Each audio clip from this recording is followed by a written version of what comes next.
없어서 주의 종이 듣겠나이다는 겸손한 마음으로 경청합니다. 요한복음 1장 1절에서 18절까지 말씀, 제가 한 절, 여러분이 한 절 함께 받들어 읽겠습니다. 태초에 말씀이 계시니라. 이 말씀이 하나님과 함께 계셨으니 이 말씀은 곧 하나님이시니라. 그가 태초에 하나님과 함께 계셨고 만물이 그로 말미암아 지은 바 되었으니 지은 것이 하나도 그가 없이는 된 것이 없느니라. 그 안에 생명이 있었으니 이 생명은 사람들의 빛이라. 빛이 어둠에 빛이 돼 어둠이 깨닫지 못하더라. 하나님께로서 보내심을 받은 사람이 났으니 이름은 요한이라.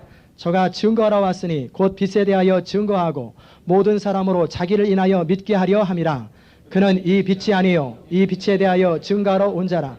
참빛 곧 세상에 와서 각 사람에게 비추는 빛이 있었나니 그가 세상에 계셨으며 세상은 그로 말미암아 지은 바 되었으되 세상이 그를 알지 못하였고 자기 땅에 오매 자기 백성이 영접지 아니하였으나 영접하는 자 곧 그 이름을 믿는 자들에게는 하나님의 자녀가 되는 권세를 주셨으니 이는 혈통으로나 육정으로나 사람의 뜻으로 나지 아니하고 오직 하나님께로서 난 자들이니라. 말씀이 육신이 되어 우리 가운데 거하심에 우리가 그 영광을 보니 아버지의 독생자의 영광이요 은혜와 진리가 충만하더라. 요한이 그에 대하여 증가하여 외쳐가로되 내가 전에 말하기를 내 뒤에 오시는 이가 나보다 앞선 것은 나보다 먼저 계심이니라 한 것이 이 사람을 가리킴이라 하니라. 우리가 다 그의 충만한 데서 받으니 은혜 위에 은혜로라. 율법은 모세로 말미암아 주신 것이요 은혜와 진리는 예수 그리스도로 말미암아 온 것이라. 본래 하나님을 본 사람이 없으되 아버지 품속에 독생하신 하나님이 나타내셨느니라. 아멘. 오늘은 예수님은 누구신가 라고 하는 그 제목으로 하나님께 말씀을 나누기 원합니다. 이제부터 한 5개월 동안 요한복음을 통해서 우리는 하나님의 은혜를 누리게 될 것입니다. 여러분께서 마음에 사모하는 마음과 함께 또 미리 한 주간에 큐티하시고 묵상하시면서 하나님께서 이번 주간에 나에게 이 복음서를 통해서 무슨 은혜를 주실까 기대하는 마음으로 참여하실 수 있기를 바랍니다. 특별히 요한복음에서는 하나님이 인간을 향한 사랑이 어떠한지 그런 측면으로 여러분이 대하시면 참 좋을 것 같습니다. 우리가 신앙생활할 때 중요한 것은 뭐냐면 신앙생활이 뭔가라고 하는 것을 정확하게 아는 거예요. 믿음 생활함에 있어서도 중요한 것은 목적이 분명해야 돼요. 물론 우리 어떤 개인적인 목적을 가지고 신앙을 출발하는 사람은 없어요. 모두가 다 하나님이 출발하셨고 하나님이 이루시고 하나님이 마치실 것입니다. 그럼에도 불구하고 우리가 신앙생활하면서 알아야 될 것은 복음이 뭐냐, 그리고 예수 그리스도가 도대체 어떤 분이시고 무슨 일을 하시는 분이신가를 정확하게 알아야 합니다. 많은 사람이 예수를 따랐어요. 많은 사람이 요즘식으로 얘기하면 교회를 나왔어요. 그런데 어느 순간에 떠나버렸습니다. 그리고 심지어는 예수님을 십자가에 못 박아버렸어요. 그리고 남아있던 사람들은 소수였어요. 왜 그럴까? 목적이 틀려서 그래요. 주님이 원하시는 방향과 따라다니는 사람들의 목적이 서로 틀리니까 처음에는 어떤 분위기나 여러 가지 기적들 보는 낙으로 따라다녔지만 목적이 틀리니까 어느 순간에 허탈해지고 배신감 느껴지고 잘못되는 거예요. 그래서 우리 주님 말씀하시기를 누구든지 나를 인하여 실족하지 않는 자가 복이 있도다 그렇게 말씀하셨어요. 예수님에 대해서 오해하는 것처럼 인생에 비극이 없어요. 어느 분의 명함 가운데 이런 글이 써 있는 걸 보면서 제가 감동을 받고 소개합니다. 당신이 만약 나를 만나고 나서 나를 잊으면 아무것도 잃은 것이 없습니다. 그러나 만약에 예수님을 잃은다면 당신은 모든 것을 잃게 될 것입니다. 그렇습니다. 우리 예수님은 우리 친구 중에 한 사람 또는 우리가 선택할 수 있는 어떤 대상이 아니에요. 우리 여러 가지 인생의 필요 가운데 하나가 아니라 절대적인 분이십니다. 우리 예수님은 우리 생애에 가장 귀중한 분일 뿐만 아니라 없어서는 안 되는 절대적인 분이에요.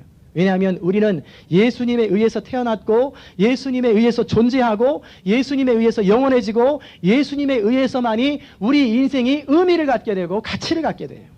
그리고 예수님을 통해서만이 우리는 만족함을 얻기 때문에 그렇습니다. 그러면 구체적으로 복음서에서 말하는 요한복음이 말하는 예수님은 어떤 분이신지를 함께 살펴보기 원합니다. 첫째는 예수님은 모든 것의 근원이세요. 태초에 말씀이 계시니라. 이 말씀이 하나님과 함께 계셨으니 이 말씀은 곧 하나님이시니라. 그리고 14절에 가면은 말씀이 육신이 되어 우리 가운데 거하심에 우리가 그 영광을 보니 아버지의 독생자의 영광이요 은혜와 진리가 충만하더라. 태초에 계신 그 말씀이 바로 예수님이라는 거예요. 집도 지은 사람이 있고 자동차도 만든 사람이 있어요. 모든 것에는 나름대로 한시적이지만 주인이 있어요. 마찬가지로 온 우주에도 주인이 있습니다. 모든 것을 창조하셨고 지금도 보존하고 계시는 분이 계세요. 그분은 누구십니까? 하나님이세요. 하나님이 말씀으로 모든 만물을 창조하셨습니다. 그리고 지금도 지탱하시고 보존하세요. 인생의 출발은 원숭이부터 나온 게 아니에요. 오랑우탄에서 출발한 것이 아니라 하나님으로부터 출발했고 우리가 하나님께서 우리의 분명한 출발이 되십니다. 시작의 근원이 되세요. 그런데 하나님은 다른 모든 피조물보다 인간을 특별히 사랑했어요. 그리고 하나님의 형상을 따라 지음을 받았어요. 여러분, 왜 하나님께서 피조물 가운데 인간을 가장 나중에 창조하셨는지 아십니까? 만약에 사람부터 창조하고 태양 나중에 만들고 물 나중에 만들고 공기 나중에 만들었다면 존재할 수가 없어요. 모든 것이 순서대로 다 존재하고 나서 가장 귀한 사람을 가장 나중에 만든 거예요. 그만큼 하나님은 사람을 귀하게 여기시고 그 사람을 특별히 하나님의 형상을 따라 스스로 생각하고 스스로 판단하고 심지어 결정할 수 있는 자유를 주셨어요. 왜냐하면 하나님과 관계에 있어서 자유가 빠지면 그것은 맹목적인 관계예요. 만약에 하나님이 리모컨으로 조정해가지고 절해 그러면 절딱하고 일어선다면 이게 무슨 관계겠어요? 부부간에 남편이 몽둥이 옆에 딱 들고 시키는 대로 해. 밥 줘. 그럼 밥 주고 빨래하고 그러면 그 결혼 생활을 어떻게 하겠어요? 시키는 사람도 힘들고 하는 사람도 힘들어요. 그러나 하나님은 우리를 그렇게 만들지 않으셨어요. 지성이 있고 감정이 있고 의지가 있어서 스스로 생각하고 판단하고 결정할 수 있는, 심지어는 그래서 하나님을 거역하고 하나님을 거절할 수 있는 자유까지 하나님은 주신 거예요. 그런데 그 특별한 사랑을 받았음에도 불구하고 다른 모든 동물들은 본능적으로 살아요. 자기 선택에는 의지가 없어요. 나름대로 본능에 의해서 살아요. 그런 특별한 은혜를 우리 사람에게 주셨는데도 사람은 하나님과의 관계를 깨트리고 명령을 어겼어요. 그때서부터 인간은 어둠이 시작되는 거예요. 하나님과 관계는 끊어지고 영원한 생명이 사라지고, 그리고 그때서부터 인간은 아픔이 시작되고 고통이 시작되는 거예요. 우리는 그냥 내 인생의 여러 가지 아픔과 고통이, 내가 좀 더 공부할 때 좀 공부 좀 열심히 할 걸, 돈 벌 때 열심히 좀 돈 벌 걸, 그때 그런 말 하지 말 걸, 나름대로 내 잘못에 의해서 그런 것이 되는 거로 생각하지만 물론 결과적으로는 그렇습니다. 그러나 그 배경에 우리가 그렇게밖에 살 수 없는 이유가 있어요. 그게 바로 우리 안에 있는 죄성이에요. 아담의 후손이기 때문에 우리는 이 죄 문제를 벗어날 수가 없어요. 그래서 이 죄로 인해서 인생에 아픔이 있는데 이 아픔을 해결하시기 위해서 하나님은 독생자 예수 그리스도를 보내신 것입니다. 우리는 어떻게 하는 것이 옳은지 무엇이 그런지 잘 몰라요. 바쁘게 정신없이 가다 보았는데 이게 아니구나, 그런 생각할 때가 참 많아요. 나폴레옹의 예화가 생각이 납니다. 나폴레옹이 그의 군사들을 데리고 정벌을 하러 가는데 한 높은 산을 넘어가야 됐어요. 그래서 이제 그 사람들을 다 격려해가지고 올라가자, 그리고 쫙 올라갔는데 산 꼭대기에 올라가서 하는 말, 이 산이 아닌가 보다, 저 옆에 산으로 가자. 그리고 이제 사람들을 쫙 이제 데리고 그 옆에 산으로 올라갔어요. 그 옆에 산에 딱 올라가서 보니까 아니다, 아까 그 산이 맞는가 보다, 그랬다는 거예요. 만약에 사람이 이런 식으로 우리 인생을 인도하듯이 하나님이 우리 인생을 이렇게 인도하신다면 우리는 파멸을 초래하게 돼요.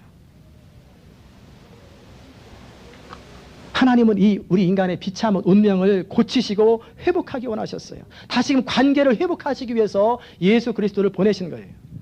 인간의 슬픔과 불행의 원인은 죄라고 말씀드렸습니다. 그래서 죄에 빠지면 안 보여요. 육신의 눈은 보이지만 영적인 눈이 안 보이니까 무엇을 위해 살아야 되는지 몰라요. 그래서 왜 사냐고 물어보시면 사람들이 주로 무슨 대답을 하냐면 그냥 살아요. 처자식이 있어서 먹여 살리느라고 살아요. 아니면 우리 부모가 낳아줘서 살아요. 또 다른 사람은 돈 벌려고 살아요. 권력 잡으려고 살아요. 내 인생의 꿈, 야망을 성취하려고 살아요. 나름대로 삶의 이유와 목적을 만들지만 그것은 하나님이 원하시는 목적이 아니에요. 그렇기 때문에 어느 순간에는 허탈하고 어느 순간에 잡은 것 같았지만 도로 허무해져 버리는 거예요. 정상에 올라간 사람이 자살을 많이 하는 이유가 허무하니까 그러는 거예요. 그래서 하나님은 참빛 되신 예수 그리스도를 이 땅에 보내셨어요. 그런데 사람들은 그 참 빛 되신 예수님을 거절합니다. 어둠 속에 있는 사람의 현주소를 밝혀주고 그들의 문제를 드러내셨더니 아담이 범죄한 위에 숨는 것처럼 숨어버리고 오히려 피합니다. 마치 하나님이 우리 인생에 뭔가 빼앗는 것처럼 자꾸 도망가려고 그래요. 그냥 죄 속에 거하면서 어둠 속에 있기를 좋아해요.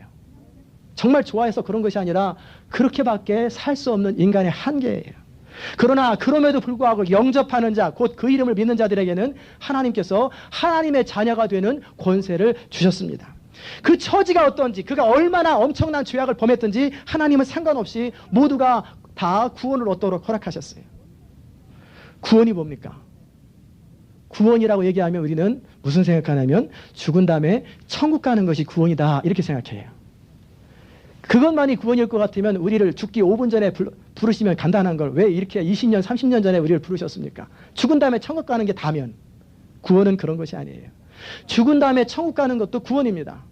최종적인 구원이죠. 그러나 우리 삶의 인생 문제가 하나씩 하나씩 해결되어 나가는 것이 구원이에요.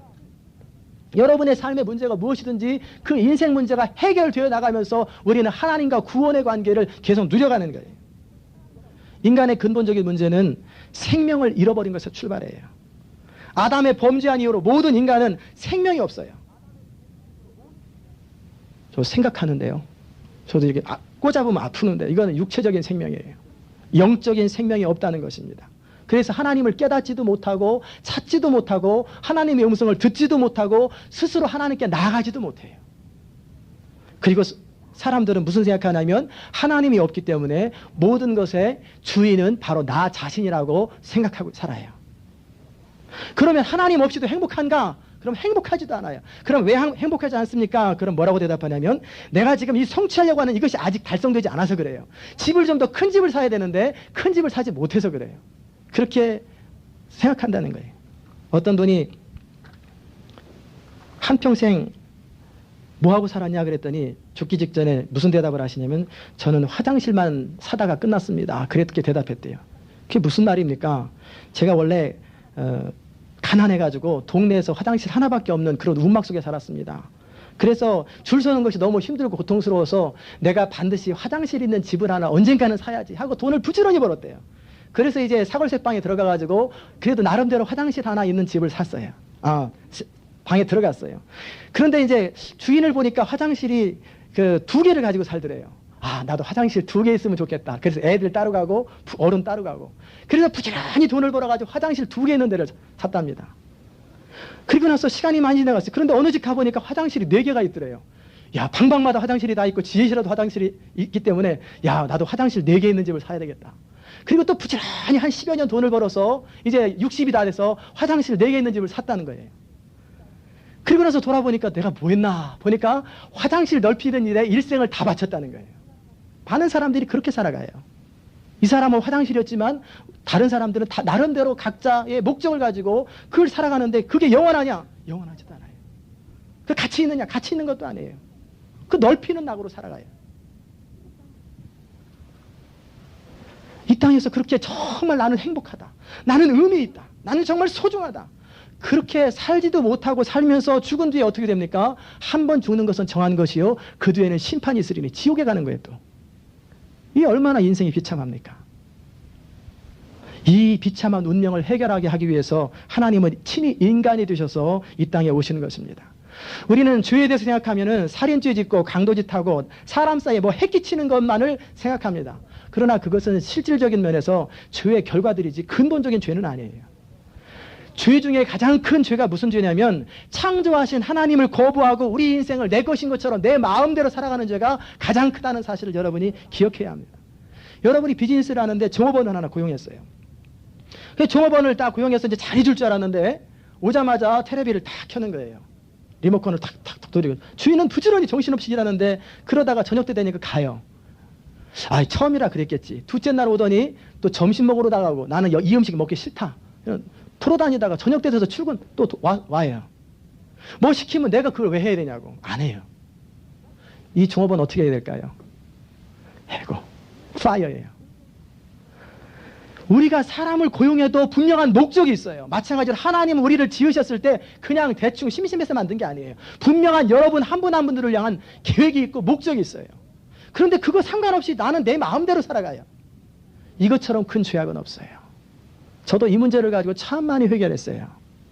저도 제 나름대로 청년 때 인생의 꿈이 뭐예요? 한국의 대통령이 되고 싶다. 이를 위해서 20대는 뭐하고 30대는 뭐하고 테니스도 부지런히 치자. 왜? 테니스 쳐서 고관들 부인들하고 테니스 쳐가지고 좀 인기 좀 얻고 뭐 고관들하고 치고 이런 생각들 하며 살았는데 어느 순간에 은혜를 깨닫고 나니까 내 인생이 내 게 아니라 하나님의 것이라는 사실을 깨닫고 3일간을 회개하면서 울었어요. 몰랐어요. 하나님은 여러분 한 분 한 분들을 향한 계획이 있고 목적이 있어요. 그 목적대로 살아갈 때 우리 인생은 의미 있고 가치 있고 꽉 찬 인생을 살아가는 거예요. 이사야 선지자의 말대로 우리는 다 양 같아서 그릇 행하여 각기 제갈 길로 갔거늘. 그렇게 배은망덕한 사람들을 해고시키고 너희 안 봐. 지구 멸망할 때 너도 같이 죽어라. 그렇게 했으면 좋겠는데 하나님은 그렇게 안 하시고 우리 무리의 죄악을 그의 아들 예수 그리스도에게 담당시키셨도다. 하나님 말씀을 떠나 자기 나름대로 살아가는 인생의 비참함과 불행을 하나님이 안타까워하시고 예수 그리스도를 보내신 거예요. 우리는 하나님 말씀을 떠나고 하나님의 목적을 떠나기 때문에 가장 사랑해야 할 가족끼리도 아픔을 주고 슬픔을 줍니다. 인간은 죄에 사로잡혀서 끊임없이 이기심의 노예가 돼요. 그래서 철저하게 자기 중심으로 살아가요. 여러분 결혼 왜 하셨습니까? 그러면 행복하려고 결혼했다고 해요. 그런 분들의 대부분의 가정은 99%는 사실은 100%인데 그래도 가능성을 해서 그런 대답하시는 분들은 다 행복하지 않아요. 나의 행복을 위해서 저 사람이 존재하는 거예요. 미국 땅에 살면은 이렇게 얘기해요. 좀 고상하게 변하거든요. 너는 너고 나는 나고 서로 피해주지 말고 서로 간섭하지 말고 각자 알아서 자기 삶 살아가자. 이게 철저한 개인주의인데 그를 통해서 얼마나 많은 고립이 있는지 몰라요. 허무감이 있어요.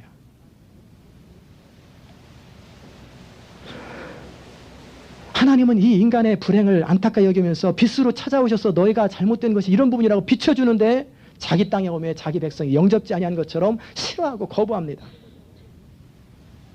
그러나 그럼에도 예수 그리스도를 영접하고 살아가는 사람, 그런 사람은 하나님의 자녀가 되는 권세를 주셨고 그리고 그리스도를 영접하는 사람은 하나님과 화목한 관계가 되어서 자녀가 누리는 특권을 누리고 살아가는 거예요.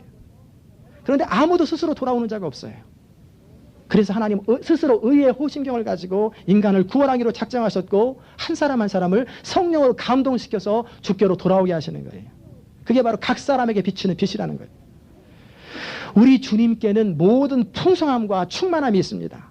하나님이 이 땅에 예수 그리스도로 오신 것은 바로 우리로 하여금 생명을 얻게 하고 풍성히 얻게 하고 복되고 형통하게 살기 위해서 하기 위해서 오신 거예요. 그런데 우리는 어린아이가 엄마가 밥 먹여준다 그러면 먹기 싫어하고 세수하라 그러면 세수하기 싫어하는 것처럼 자꾸 싫어해요. 우리 스타일에 살아가기를 좋아하고 젖어서 살아가기를 좋아하고 내 고집대로 살기를 좋아해요. 그러나 인간이 행복할 수 있는 유일한 비결은 바로 예수 그리스도가 우리의 주인 될 때 행복해진다는 사실을 여러분 믿으시기 바랍니다. 왜요? 꼭 그렇게만 해야 되나요? 하나님이 우리를 그렇게 지으셨기 때문에 그래요. 하나님을 떠나서는 만족할 수 없도록 우리를 그렇게 지으셨기 때문에 그렇습니다. 인간은 천하보다 귀한 존재예요. 그래서 이 땅에 있는 모든 것을 가져도 만족함이 없는 거예요. 여러분 자신에게 한번 이렇게 말씀해 주세요. 나는 천하보다 귀한 존재다. 안 하시는 분이 한번 계셔서 옆에 계신 분에게 당신은 천하보다 귀한 존재입니다. 천하보다 귀하기 때문에 천하에 있는 모든 것을 갖다 주어도 우리는 만족함이 없는 거예요. 우리 안에는 하나의 공간이 있어요. 어거스틴 얘기한 것처럼, 파스칼이 얘기한 것처럼.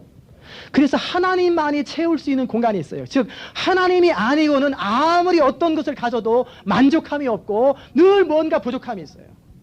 처음에 결혼했을 때 야, 이 여자랑 이 남자랑 살면 나는 더 이상 바랄 것이 없을 것 같다. 그러나 조금 지나가면 바랄 게 또 생기지요. 내가 이 차만 얻으면 이 집만 가지면 바랄 거 없을 것 같은데 바랄 게 또 생겨요. 끊임없이 우리는 더 갈증이 생기는 거예요. 진정한 만족은 하나님의 생명이신 예수 그리스도가 우리 안에 충만하게 거할 때 우리는 만족하게 되고 기쁨을 경험하게 되고 평강을 경험하게 된다는 사실을 믿으시기 바랍니다. 예수로 말미암아 우리 안에 하나님의 생명이 가득 채워질 때 우리는 만족스럽게 되는 거예요. 근데 우리는 너무나 오랫동안 자기 중심으로 살아왔기 때문에 고백은 합니다. 결단 기도하라고 그러면 결단 기도 한번 해요. 그러나 that's it. 그게 다예요. 삶의 자리 속에서는 여전히 내 인생의 주인은 나예요. 그런 인생의 아픔이 있는 거예요. 우리 주님께는 은혜와 진리가 충만합니다. 은혜는 받을 자격이 없는 자에게 주어지는 게 은혜고, 진리는 우리의 그릇됨들을 정확하게 잣대를 가지고 비춰주는 게 진리예요. 그냥 은혜스러운 이야기, 은혜만 주면 참 좋을 텐데 은혜와 함께 진리는 같이 가요. 그러니까 빛 앞에 가기를 싫어하는 거예요. 왜? 내가 드러나니까. 싫다는 거예요. 저는 안 싫은데요. 그러실 분은 혹시 계실지 모르겠지만 여러분의 과거의 인생에 모든 말했던 것, 행동했던 것, 장면 다 커트로 해서 온 세계에 방영한다고 그러면 여러분 동의하실 분 없을 거예요. 저도 안 해요. 우리는 그만큼 우리 자신이 밝혀지는 걸 싫어해요. 빛 가운데 드러나기를 싫어해요. 그래서 빛을 싫어하고 어둠을 좋아한다고 성경은 기록하는 거예요. 제가 그럼에도 불구하고 우리 속에 진리 가운데 거할 때 회복되고 치료되고 해결되는데, 목회하면서 많은 가정들을 대합니다. 또 많은 전화들을 받아요. 부부간에 특별히 문제가 있을 때 근본 이유가 뭐냐면 이기심이에요. 그리고 이런 사람들의 특징은 뭐냐면 자기의 잘못을 인정하기보다는 상대방의 잘못을 늘 인정해요. 그래, 내가 뭐 잘못 안 했다는 게 아니다 뭐 그러면서도 여전히 상대방의 잘못을 드러내요. 서로에 대해서 기대가 많아요. 상대방이 나에게 행복하게 해줘야 되는데 행복하게 안 해준다는 거예요. 당신만 나 내 인생 손해봤다라고 생각해요. 그럼 반대로 나는 그럼 그 사람 행복하게 해주느냐? 안 해요. 그래서 그 얘기를 조목조목 설명해주면 듣기 싫어해요. 목사님, 제가 그 얘기 듣고 싶어서 한 게 아니고 그냥 들어만 주시고 저 힘들고 잘하고 있다라고 얘기해 주세요. 저 그거 바라는 거예요. 말은 쓰면 안 하시지만 마음속에 그 사실이에요. 아유, 수고하십니다, 집사님. 아유, 힘드시겠네요. 하나님이 함께 하실 거예요. 오죽하면 그러겠어요. 괜찮아요. 좋은 날이 있겠죠. 또 다 그려주기만 바래요. 그러면 문제가 해결되기 원합니까? 그러면 해결되기 원하는데도 해결에 대한 대가를 치르기는 싫어해요. 그렇게 하면 치료가 안 돼요. 근본적인 수술을 해야 합니다. 뱃속에 암이 있고 뱃속에 무슨 뭐 혹이 있는데 이것을 해결해야 되는데 냉장이 아픈데 거기다 옥도진기 발라가지고 빨간 약 칠하고 괜찮을 거야. 그러다 죽으면 어떡하려고. 아니죠. 그러면 안 되죠. 저희 교회는 말씀은 가감없이 선포됩니다. 무당이나 점쟁이는 좋은 얘기만 하지만 저는 무당이 아니에요. 부적 써주면서 좋은 얘기 해주는 사람은 아니에요.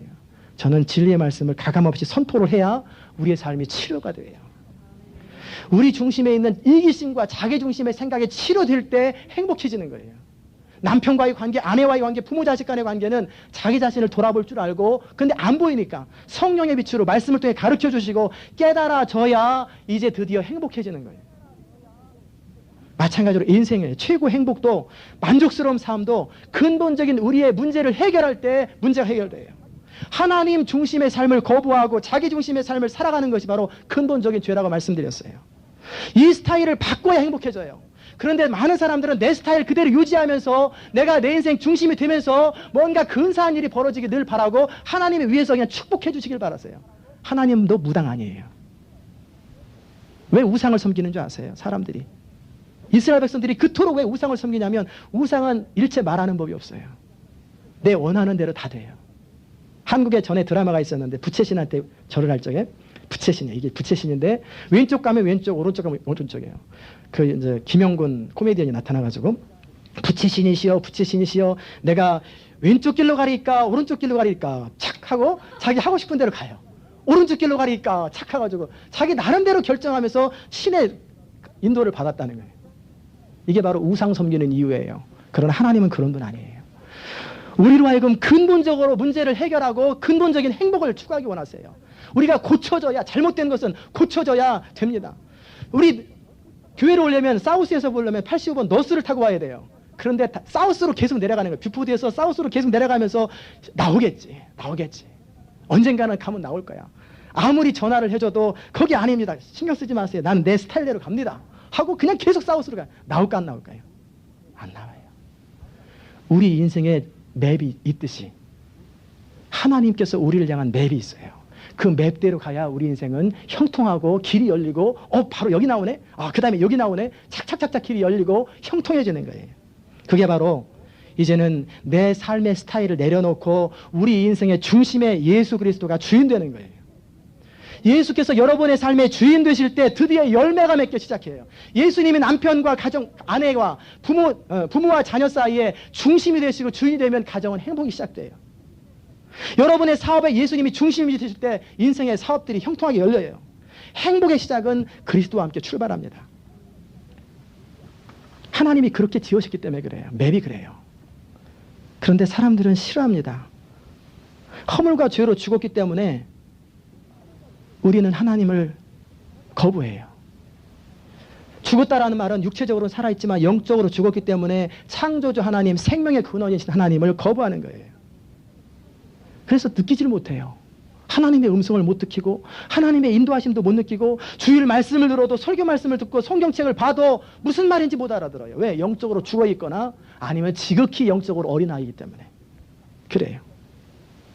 무슨 말인지조차 모릅니다. 영적으로 죽어서 그래요. 그러나 하나님은 우리가 살기 원하세요. 영적으로 회복되고 살기 원하시고 영적으로 점점 강한 자가 되어서 우리로 하여금 풍성한 인생, 행복한 인생, 복된 인생을 살기 원하세요. 영원을 사모하면서도 영원히 사랑해 하면서도 영원이 뭔지를 몰라요. 하나님도 없는 자여 소망도 없는 자라고 성경은 기록하고 있어요. 내가 지금 어떤 위치에 있는지도 몰라요. 영적인 얘기하면 전혀 못 알아들어요. 저도 그랬어요. 모태신앙으로 자랐습니다. 늘 교회에서 자랐지요. 열심히 교회 생활하고 하나님 사랑한다고 늘 얘기를 했어요. 그런데 실질적으로 성경을 왜 읽어야 되는지 몰랐어요. 읽으라니까 읽어야지 내가 정말 내 삶에 진짜 필요한지 안 필요한지 이스라엘 얘기 왜 들어야 되나? 목사님이 펴라면 그때 처음으로 한번 펴봤어요. 그리고 덮어요. 또 펴라면 또 펴요. 기도를 왜 하는지 몰랐어요. 그때마다 애국가에 나오는 대로 하나님이 보호하사 우리나라 만만세처럼 어려운 일이 생길 때 도와주세요 라고만 했지 실질적으로 하나님과 친밀한 교제를 나누는 기도가 뭔지를 몰랐어요. 설교를 들어도 그냥 앉아있어요. 목사님은 설교하고 나는 앉아있고 설교 끝나면 밥 먹고 찬양대에서 재밌는 친구들과 같이 놀고 그러다가 집에 가고 이게 다였어요. 그러다가 가끔씩 이해가 되는 얘기가 돼요. 그러면 재밌는 얘기 좋은 예화를 들면 그게 감동이 와요. 좋다. 영적인 얘기하면 무슨 말인지 전혀 못 알아들어요. 그러던 어느 날 제가 회개하고 주인인 줄 깨닫게 된 날이 있어요. 영적인 눈이 열리면서 새로운 인생이 시작되더라고요. 이전과는 비교할 수 없을 만큼 풍성하고 의미 있는 삶이 시작되는 거예요. 하나님과 교제가 시작되었고 이전까지는 그냥 나 혼자 벽에다 하는 것처럼 혼자 일방적으로 기도하다 끝냈다면 이제 하나님과 살아계신 하나님과 대화하기 시작하게 되고 제 인생을 친히 인도하시는 하나님을 경험하게 되는 거예요. 그리고 제 인생이 막 바뀌는 거예요. 참 가치 있고 행복한 삶이 시작되더라고요. 예수님을 만난 사람은 그냥 인격적으로 그냥 만나는 거 말고 인격적으로 친히 만난 사람의 삶은 타변화됐어요. 갈릴리 어부였던 베드로 너는 요한의 아들 시몬이니 장차 게바라리라. 게바는 번역한 베드로라. 반석이에요. 늘 충동적이고 이래저래 왔다 흔들리는 사람이 딱 한다고 그랬다 못한다고 그랬다 한다고 그랬다 이런 사람이 예수님을 만나서 그가 변화되기 시작하니까 교회의 지도자로 무명의 어부였는데 이제는 모든 사람이 인정하는 우리 2000년이 지난 우리 시온 인터내셔널 교회에서 그의 이름을 언급할 만큼 그는 의미 있고 온전한 생애를 살았던 것입니다. 예수님을 만나면 우리 인생은 가치 있게 되고 의미 있게 돼요. 여러분, 예수님은 지금 여러분에게 초청하십니다. 여태까지 머리로만 예수님은 하나님의 아들이시고 나를 위해 죽으셨었고 머리로만 알았던 신앙을 가졌던 분들 또는 예수님을 내 인생에 어떤 문제 생길 때마다 해결사로 이 문제 해결해 주세요. 이 문제 해결해 주세요. 이렇게 여겼던 분들 이제부터 바뀌시기 바랍니다. 그렇게 하는 거 아니에요. 예수님을 여러분의 인생의 구주로 영접하십시오. 여러분 의자에 앉아 있습니다. 저는 서 있고 여러분이 편할까요? 제가 편할까요? 여러분이 편하죠. 의자에 앉으면 편합니다. 서 있으면 불편해요. 머리로 알아요. 그런데 저는 특별한 이유가 있지만 의자에 앉으면 편하다는 사실을 알고도 안 앉아요. 아니면 이런 책이라든지 좀 무거운 거 짐 하나 딱 올려놓고 말아요. 그리고 자기는 여전히 서서 나는 괜찮아요. 버티고 있어요. 물론 건강하면 괜찮지요. 그러나 우리가 의자의 유익을 얻으려면 어떻게 해야 합니까? 이런 것들을 가지고 의자에 털푸덕 앉아야 하듯이 우리가 예수를 믿으면 머리로 예수 믿으면 좋대. 그거 갖고 소용없어요. 몇 가지 현실적인 문제를 맡기는 것이 아니라 내 인생의 근본 주권을 주님께 위탁하는 거예요. 예수님 내 인생의 주인이라고 고백하는 거예요. 그래야 여러분의 인생이 새롭게 되고 풍성한 삶이 시작되는 거예요. 그래야 안정과 평강을 찾게 되고 만족과 기쁨을 누리게 됩니다. 여러분의 가정에서, 사업대에서, 인간관계에서 예수님을 주님으로 영접하시기 바랍니다. 여러분의 삶 가운데 이미 예수님을 근본적으로 주님으로 영접했음에도 불구하고 여러 가지 삶의 자리 가운데 아픔이 있고 갈등이 있는 분은 바로 그 자리, 그 부분에서 예수님이 주인이 아니에요. 다른 것은 예수님의 주인이에요. 주일날 교회 나오는 것은 이건 항변할 수 없이 난 무조건 교회 나간다. 예수님이 주인이네요. 이건 되지만 내 삶의 문제에서 그래도 그건 아니지. 그거는 그렇게 하긴 싫지. 여전히 내 인생의 주권이 위양되지 않은 그 부분은 고통과 갈등이 있는 거예요. 교회에서만 예수님 인정하지 마세요. 왜냐하면 교회에서만 인정하면 교회에서만 행복해요. 근데 집에 가면, 사업터에 가면 여전히 힘들어요. 집에서도 예수님을 인정하십시오. 학생은 공부하는 것에서 예수님을 인정하시면 하나님이 지혜와 집중력을 주세요. 결혼을 앞둔 청년들은 결혼 문제와 인생에 앞으로 어떻게 살 것인가를 놓고 기도하면서 예수님을 인정하세요. 그리고 경제적인 어려움도 있으신 분들은 그 부분에서 주님 역사해달라고 주님 앞에 기도하십시오. 부부관계에 문제가 있는 분은 그 부분을 놓고 예수님을 인정하세요. 자녀 문제로 어려움 겪고 있는 분은 그 부분을 주님께 인정하시고 맡기시기 바랍니다. 어떠한 문제, 어떤 상황에서든지 예수님을 인정할 때 예수님은 여러분의 길이 되시고 해결사가 되십니다. 저도 그 얘기 많이 들었죠. 그러나 그런가 보다 했어요. 그러나 제 20대 후반에 제 인생에 참 앞길에 진로를 얻고 너무너무 고통스러워하고 있을 때 해도 안 되고 왜 웬만한 거 하면 되죠. 왜 안 되겠어요. 그러나 제가 정말 하고 싶은 건 안 되는 거예요. 제 꿈이 있는데, 목적이 있는데 안 돼요. 너무너무 안 돼요. 그러던 어느 날 제가 손을 들었어요. 하나님, 이젠 주님과 그만 싸우렵니다. 주님 원하시는 길을 가게 하옵소서. 그러자마자 길이 열리는데 착착착착 길이 열리더라고요. 미국에 와서 저도 여러분과 같이 여러분은 아닐지 모르겠지만 현실적인 어려움들을 참 많이 겪었어요. 집을 샀는데 그달부터 집값 낼 돈이 없어요. 왜 샀냐고요? 그런 줄 알았으면 하도 안 되니까 그렇게 해서 유아원이라도 해서 거실 넓은 곳, 거기서 우리 예배 드렸잖아요. 애들이라도 봐야 되겠다. 하도 안 되니까. 그래서 집을 산 거예요. 안 돼요. 차는 덜덜거리고 자꾸 시동 꺼지죠. 도대체 생활비는 안 나오죠. 내가 이러려고 미국 왔나. 그러던 순간에 문득 아내와 같이 그렇게 한 달간이야. 몇 달간 갔는데 갈등하기 시작한 한 달 정도 갈등을 했어요. 어떻게 해야 될까? 그럴 때 두 부부가 무릎 꿇고 앉아가지고 이 문제에 있어서 하나님의 주권을 인정하자. 사는 것도 죽는 것도 그건 주님의 뜻이다. 그리고 하나님의 인도하심을 따라 머물든지 한국에 돌아가든지 그것도 하나님의 뜻이다. 라고 온전히 마음에서, 입에서가 아니라 마음에서 위탁하는 순간에 평강이 시작되면서 일주일 만에 모든 문제가 다 해결되더라고요. 하나님은 어떤 분이세요? 우리가 인정하기 원하세요. 예수님을 인정한다는 건 뭡니까? 내 인생의 중심에 주님의 도우심을 받아서 내 인생이 해결되는 게 아니라 주님이 내 인생의 핸들을 붙잡기로 맡겨드리고 여러분 옆좌석에 앉아있는 거예요. 근데 그러면 핸들 운전 잘못할 것 같아. 부인이 운전하거나 남편이 운전하면 그렇게 하면 안 돼. 막 불안해가지고. 그러지 마시고 주님이 여러분의 인생의 핸들을 인도하시면 안전합니다. 그 더누드에 있는 그 찰스 테니 목사님이 말씀하신 것처럼 그리스도의 손을 붙잡고 걸어가는 길은 산 비탈길을 내려오는 그 길이 차라리 여러분 혼자 평지에서 편안하게 서 있는 것보다 더 안전하다고 말씀하셨어요. 그래요. 주님의 손을 붙잡고 어느 길을 가도 그 길이 가장 안전하다고 하는 사실을 우리가 신뢰하시고 이제 인생의 핸들을 맡기는데 주저하지 마시고 맡기세요. 그러면 여러분은 인생의 해결하심을 경험하게 될 것입니다. 그리고 이미 맡기신 분들 여러분의 삶의 자리 가운데 부부든지 결혼, 인간관계든지 어떤 문제든지 그 부분에서 하나님의 주권을 인정하시기 바랍니다. 그리고 순종하세요. 저는 이 시간 여러분과 함께 기도하기 원합니다. 이 시간 정말 인생의 위탁을 주님 앞에 드리는 기도를 하기 원해요. 저를 따라서 한번 같이 기도할 수 있기를 바랍니다. 같이 기도하십시다. 100마디 말보다는 중심에서 한마디가 중요합니다. 주 예수님, 저는 제 인생이 제가 주인인 줄 알고 살아왔습니다. 신앙생활을 하면서도 삶의 구석구석에서 주님께서 주인 되지 못하게 하고 내가 내 마음대로 내 스타일대로 살아왔습니다. 그리하여 인생에 많은 아픔이 있음을 고백합니다.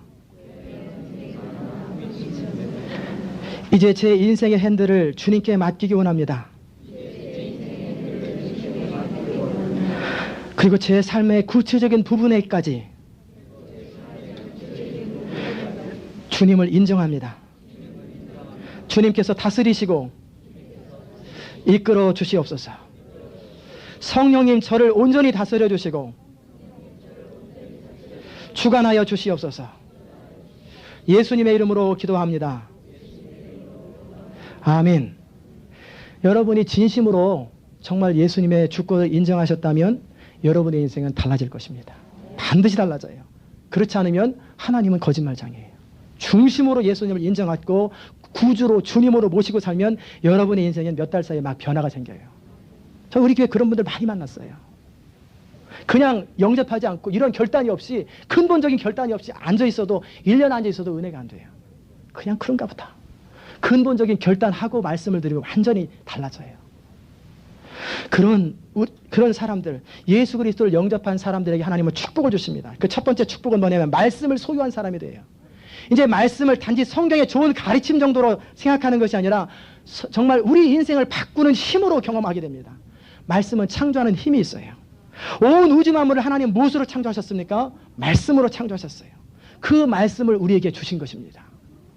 그리고 그 말씀의 축복을 누리고 살라는 거예요. 이 말씀을 이제 내 삶의 자리 가운데 그대로 적용하고 그대로 하면 회복하고 온전케 되는 걸 경험하게 돼요. 말씀은 능력입니다. 죽은 자를 살리시고 없는 것을 있는 것처럼 부르시는 분이에요. 죽은 지 나흘이나 된 나사로에게 나오너라 한마디 하면 나오게 되는 거예요. 마른 뼈로 가득 찬 에스골 골짜기에서 뼈야 붙고 그리고 살은 붙어서 생기야 솟아라 그랬더니 수천 수만의 군대들이 일어나는 거예요. 여러분이 말씀을 너무 쉽게 생각하지 마세요. 그냥 책 중에 하나라고 생각하지 마시고 이것은 인격이라는 게 하나님의 말씀이에요. 여러분이 어떤 구절이라도 그 말씀을 우리의 믿음을 실어서 받아들이고 우리 삶에 붙들면 능력으로 그대로 임합니다. 왜냐하면 말씀의 주인이신 하나님께서 그렇게 약속하셨어요. 너는 내게 부르짖으라 내가 내게 응답하겠고 크고 비밀한 일을 내게 보이겠다 말씀하셨으면 여러분이 어렵고 힘든 상황에서 의심하지 말고 부르짖으세요. 그래서 하나님이 해결하시고 응답하시는 걸 체험하고 간증하며 사시기 바랍니다. 여러분이 어떤 상황에서 말씀을 읽고 묵상하는 가운데 또는 설교 말씀을 듣는 가운데 성령의 감동은 여러분 가운데 탁 다가오는 게 있을 거예요. 아 그렇구나. 깨달아졌거나 고쳐야 될 거거나 위로할 것 그걸 붙드세요. 그 말씀대로 여러분의 삶 가운데 이루어진다는 사실 여러분이 믿으시기 바랍니다. 그렇게 살면 인생이 바뀌어요. 놀랍게 바뀝니다. 두 번째, 여러분의 인생에 하나님이 함께 하세요. 우리가 인정한 삶의 부분마다 하나님이 함께 하십니다. 우리가 인정하지 않은 부분은 하나님은 여전히 지켜보고 계세요. 터치하지 않으세요. 너희는 범사의 여호와를 인정하라. 그리하면 내 길을 지도하시리라. 스스로 지혜롭게 여기지 말지어다. 여호와를 경외하고 악에서 떠날지어다. 그렇습니다. 우리 인생은 우리가 몸부림친다고 되는 거 아니에요. 하나님이 함께 하셔야 된다고 하는 사실을 여러분이 믿으시기 바랍니다. 하나님이 함께 하실 때 요셉은 범사에 형통했어요. 그가 손대는 모든 것마다 형통하게 됐어요. 하나님이 함께 하실 때 이삭의 생애는 어떻게 됐습니까? 농사를 지면 100배나 얻었어요. 여러분 사업하면 100배나 결실을 맺습니까? 기껏해야 2배나 많이 해야 3배지. 하나님이 함께 하시면 100배나 결실을 얻어요. 시편 34편에 기록된 대로 하나님이 함께 하시는 분은 기이한 도움을 경험하게 돼요.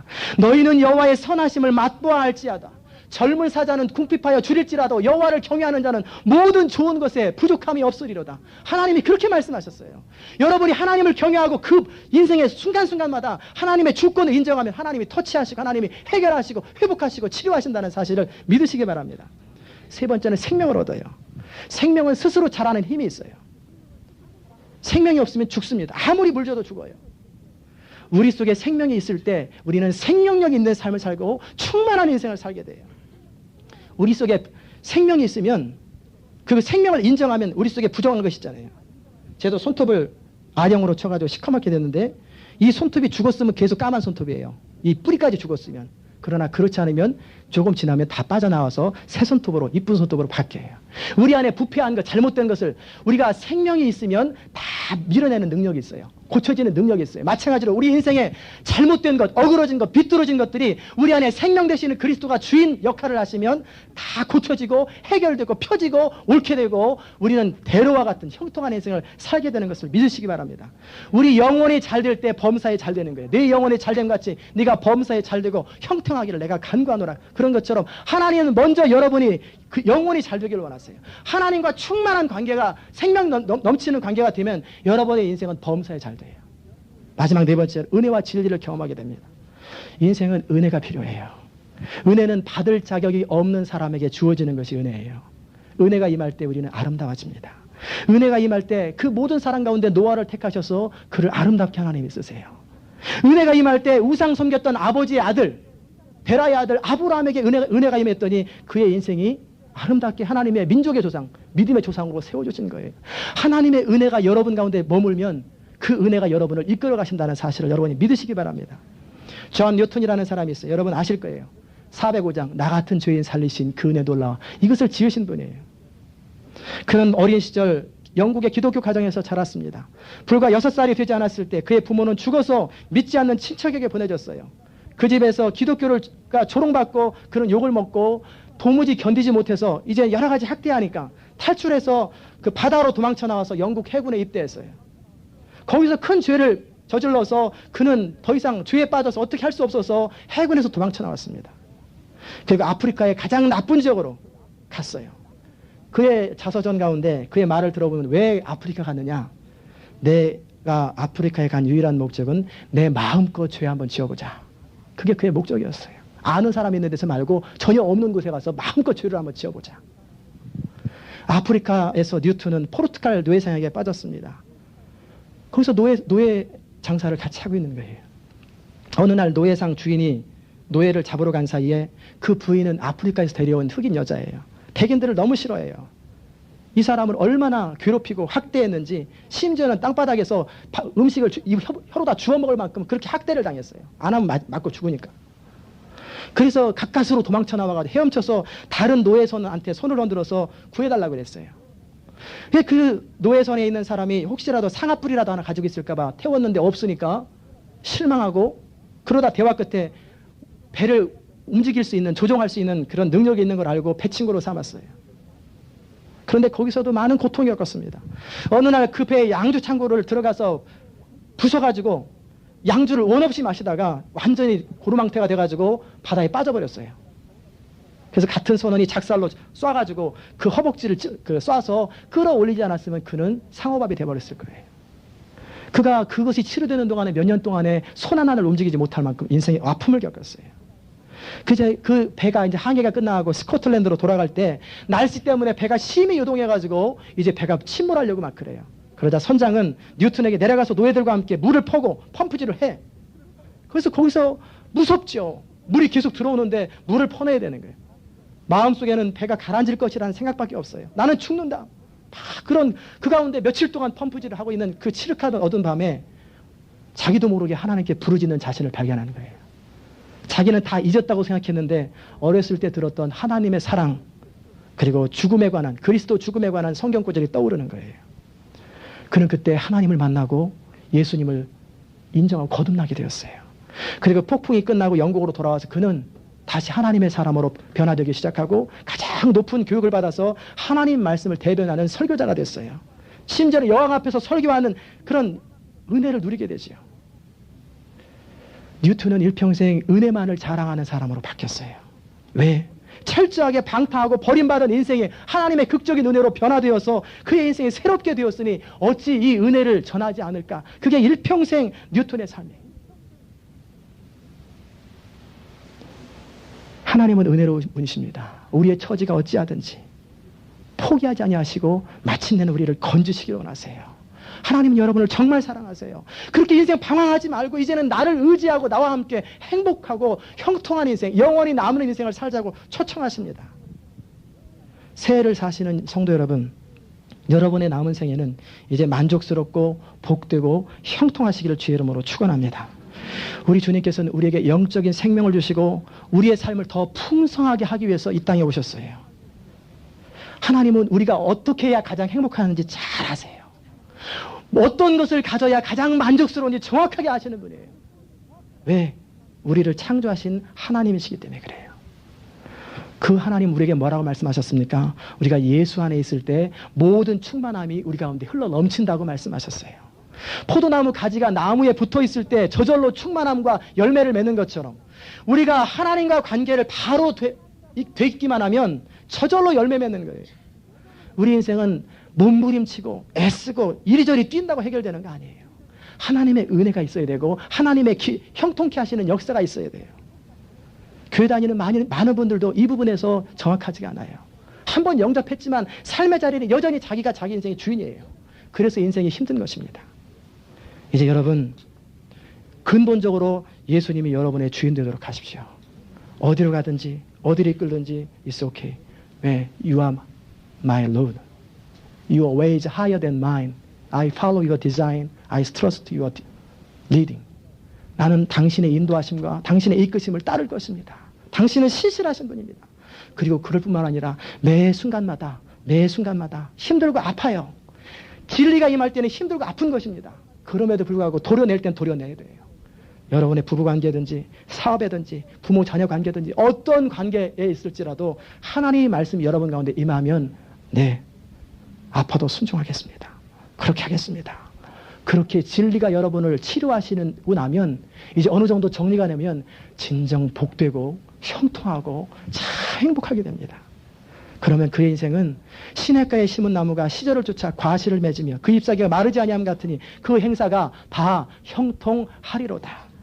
이 축복 여러분에게 넘치시기를 주의 이름으로 축원합니다. 기도하십시다. 은혜로우신 아버지 하나님 참으로 감사합니다. 하나님